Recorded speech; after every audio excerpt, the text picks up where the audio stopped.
how do we leverage our data better? How do we streamline the process more? How do we reduce these administrative tasks, right, and automate things? And it kind of gets into that. Well, we have to look at integrating things, right? I mean, HubSpot doesn't solve it all. I always try to do it in HubSpot first, and if I can't, then I look to the marketplace. And if the marketplace doesn't have it, then okay, great. We have to look into some kind of like open source API and do some custom integration work. And so, I've worked on a handful of those projects, and they're all very, different but similar, and they're all present, challenges.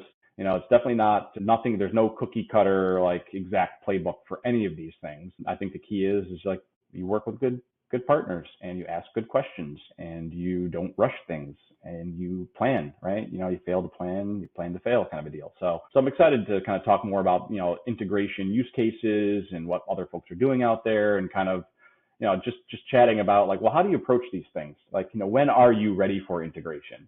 When do you tackle that, right?